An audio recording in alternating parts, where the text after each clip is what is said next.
27 mai 2020, au réveil, la nouvelle se répand. Le juge Raphaël Yanni Ovungu est décédé.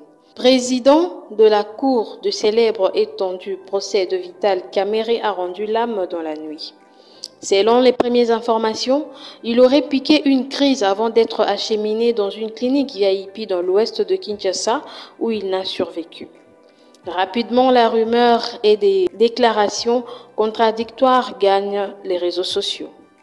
Le chef de la police de Kinshasa, le général Sylvain Kassongo, annonce sans pourtant enquêter qu'il ne s'agit pas d'un assassinat parce qu'il était sécurisé. Le général essaye de démentir une rumeur affirmant que le domicile du juge était bien protégé. Deux proches du juge, dont une membre de sa famille, qui affirme qu'elle était à la maison à ses côtés au moment des faits. C'est vers minuit qu'il a commencé à se plaindre des douleurs avant de commencer à vomir. Il a vomi plusieurs fois et disait avoir mal au ventre avant de piquer sa crise.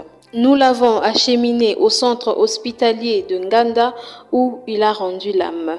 Il était 1 heure passée. Un autre proche du juge Raphaël Yanni Ovungu a affirmé que ce dernier n'était pas du tout malade. Nous avons passé du temps ensemble ce mardi dans la journée où nous abordions plusieurs dossiers.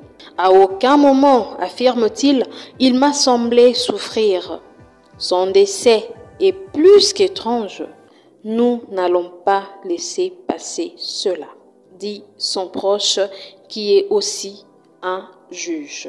Notons que le 25 mai dernier, les choses se sont terminées sur une note tendue entre le directeur de cabinet du chef de l'État, Félix Tshisekedi, et la partie civile. Cette dernière a d'ailleurs accusé Vital Kamerhe d'avoir déclaré de vouloir mettre le feu.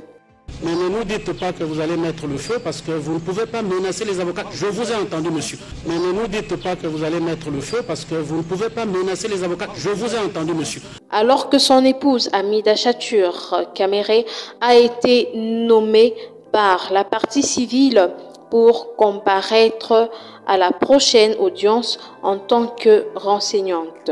Une demande qui avait provoqué une vive colère de Vital Kamerhe et même de ses avocats. Dans les prochains jours, nous en saurons plus à ce sujet. Un rendez-vous est maintenu pour le 3 juin 2020. Que son âme repose en paix.